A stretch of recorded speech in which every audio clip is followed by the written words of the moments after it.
Welcome back, everyone, to our deep dive into the OEIS, the Online Encyclopedia of Integer Sequences. We're continuing to explore all the really fascinating connections that these sequences have across math. Yeah, it's always amazing to me how these really simple patterns, can unlock really complex math ideas. Absolutely. So today we're going to focus on sequence A0000096. It's defined by this formula. A of n equals n times n plus 3 divided by 2. Might not look like much at first glance. Yeah, but as we get deeper into it, you'll see just how much the sequence can really do. I'm excited. So, okay, let's break down this formula. A of n equals n times n plus 3 divided by 2. What kind of sequence does this actually give us? Well, if we just plug in the first few values of n, starting with 0, we get 0, 2, 5, 9, 14, 20, and it just keeps going. Each term is, the result of plugging in the corresponding value of n into the formula. Gotcha. So it's just a sequence that grows steadily. But here's where it gets really interesting. The OEIS website lists one of the first applications of A0000096 as cutting an annulus.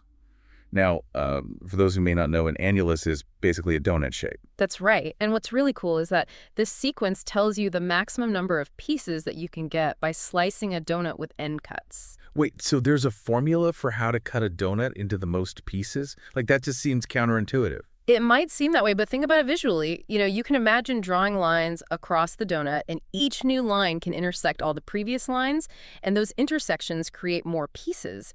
And the formula captures how that intersecting maximizes the number of pieces that you can get. Okay, so let me make sure I'm understanding this.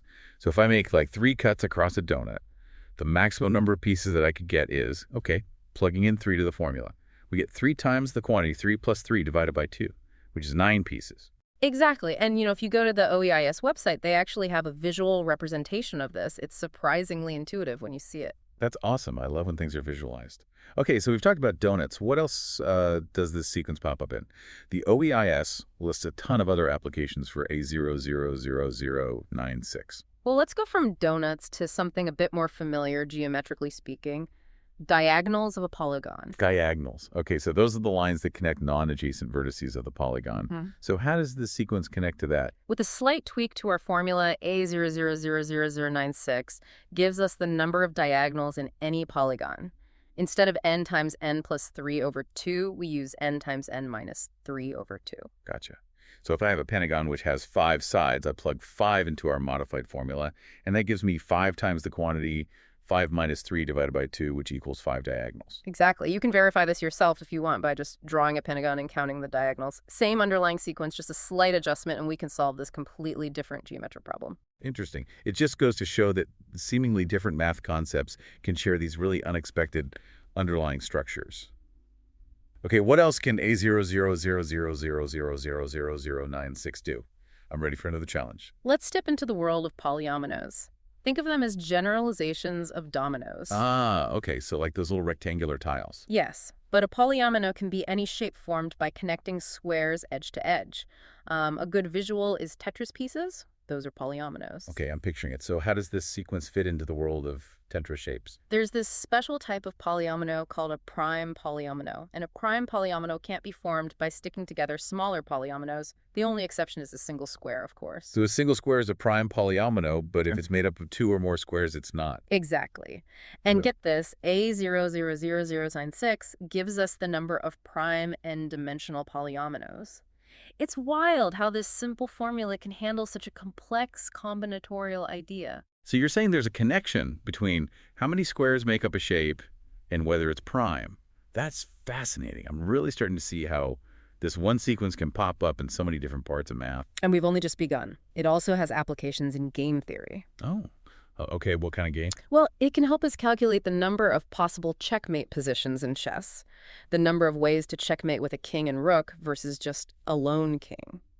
There's a formula for figuring that out. That's really cool. There is. On an n by n chessboard, the number of checkmate positions is 8 times AA of n minus 2, where A refers to our sequence. The 8 accounts for rotations and reflections of the board, and the A of n minus 2 part reflects the shrinking space the lone king has to move in before being trapped. So on a standard 8 by 8 chessboard, that would be 8 times A of 6. Let me see. That's 216 different checkmate positions? Exactly. And that includes all the rotations and reflections of the board. I never realized there was so much math hidden in a game of chess. Yeah. What else can A000000096 do?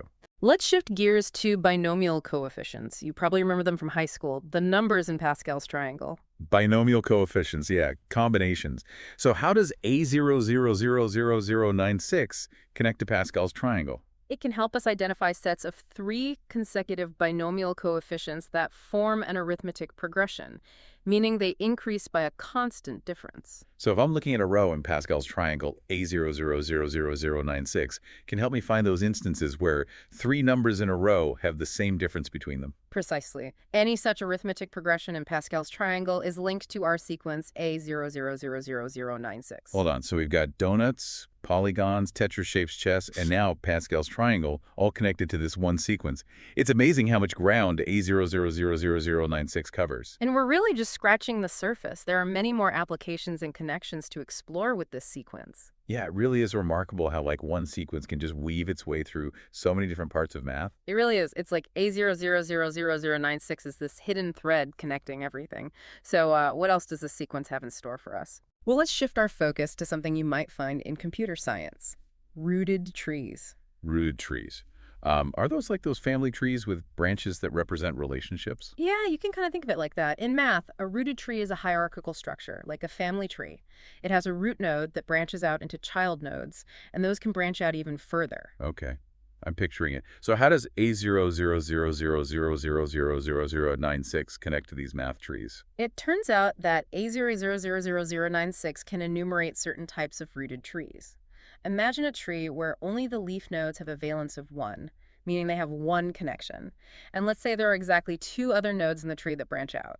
Well, A0000096 tells us how many different ways we can structure these types of trees. So it's like A0000096 is giving us a blueprint for building these very specific trees. That's really interesting. Exactly. And this is a recurring theme with A0000096. It just shows up in these unexpected places. Let's move from trees to sets. Okay. How does A0000096 relate to sets? Okay, so imagine you have a set with n elements, and you pick a specific subset with 2 elements.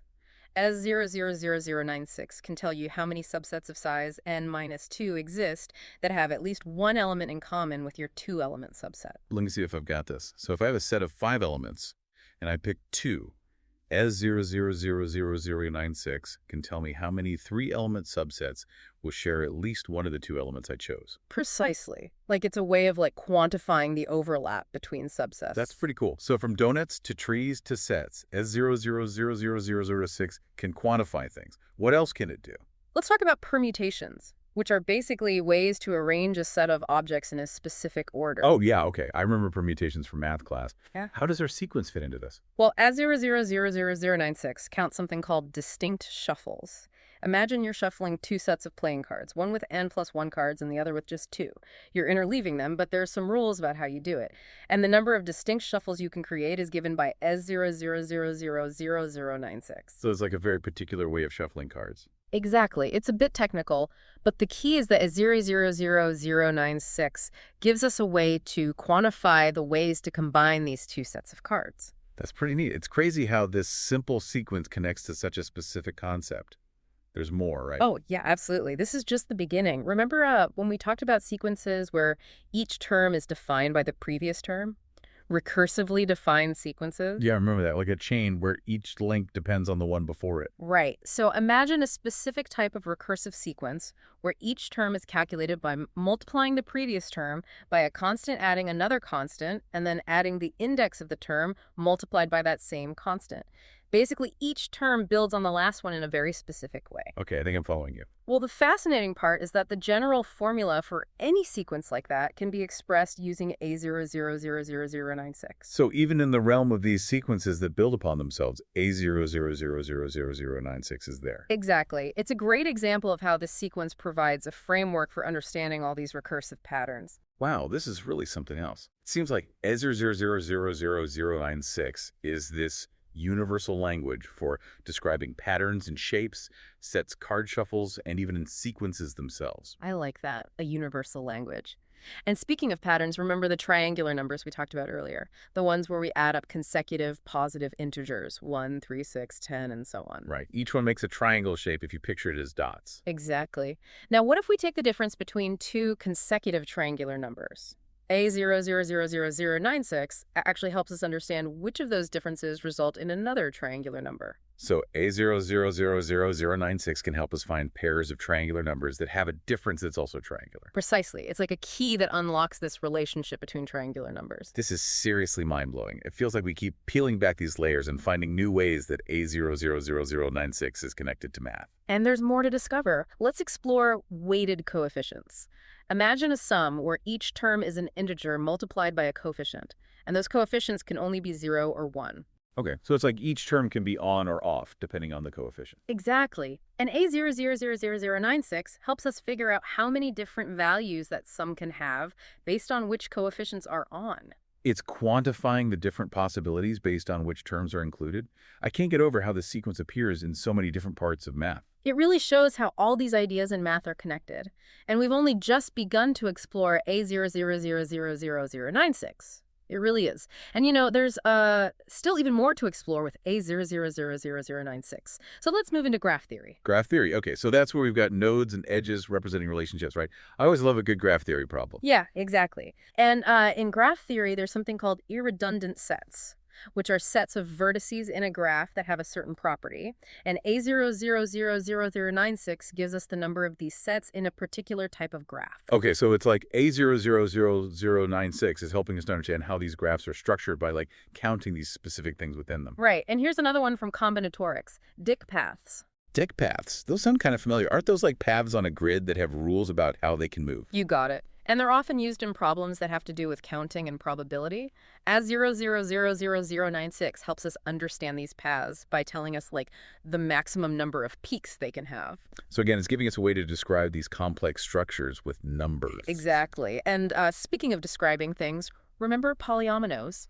Those tetra shapes. Yeah. Well, there are these geometric objects called icosahedra that are really closely related to polyominoes, and A0000096 counts the number of facets that these icosahedra have. So we've gone from counting the ways to cut a donut to describing the facets of these really complex shapes. That's pretty amazing. It is, and there's even more to explore with graph theory. A0000096 can also count certain types of bipartite graphs, graphs where the vertices are in two groups and no two vertices within the same group are connected. Gotcha. Bipartite graph. So A0000096 is telling us how many of these special graphs exist.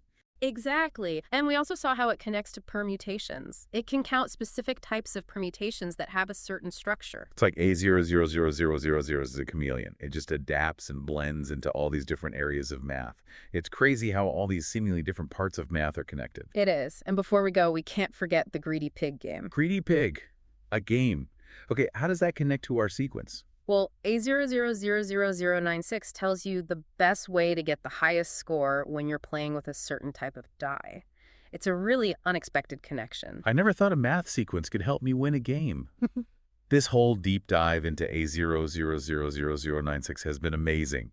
We've explored its connections to geometry, combinatorics, algebra, graph theory, game theory, you name it. It really highlights how amazing math is. The OEIS with all its sequences, like A0000096, is just a treasure trove of patterns and connections. It's incredible how these simple sequences can have such a big impact in so many different areas. It really is. It reminds us that there's always more to learn and more connections to make in math. I completely agree.